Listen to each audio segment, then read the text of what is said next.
we're here because the campaign is responding to the latest attempt by the government to try and bully and intimidate people into paying this unjust austerity charge, the household charge. They're distributing leaflets across the country trying to force people to pay, and we're going to be launching a leaflet today which will be going through 750,000 letter boxes across the length and breadth of the country, telling people that they're not alone in resisting this household charge, but that in fact 95% of people are boycotting the charge, and that the charge can be defeated if we continue and build a campaign.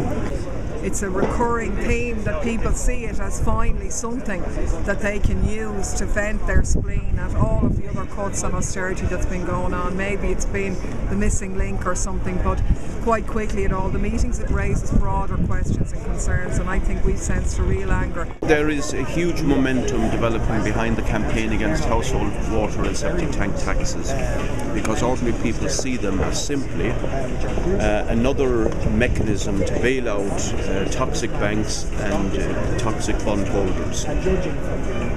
People see it as a new burden that will quickly go to €1,000 and more per year. It's a burden they cannot now carry, especially with the crisis, attacks on living standards, unemployment, etc. And they see the mass boycott of this tax as the first time that they have the opportunity to give a verdict on the government policies of austerity, which is having a devastating effect on our society. So thousands of people are coming to meetings right around the country. The campaign is building its momentum, and we expect by the end of March to have a huge abstention and boycott of this process. Government are still holding fast on their determination to oppose this charge and inflict the Troika's austerity on this country.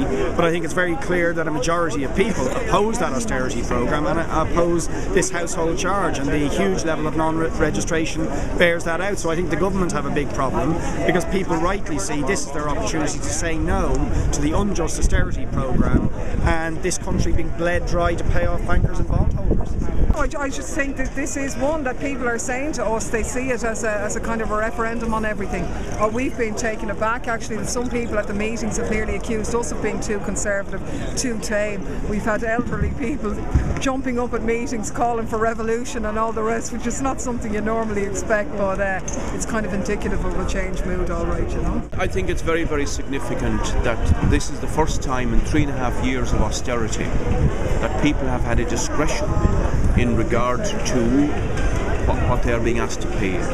The universal social charge and other taxes have been taken from their pockets without their consent. Here they have to give their consent.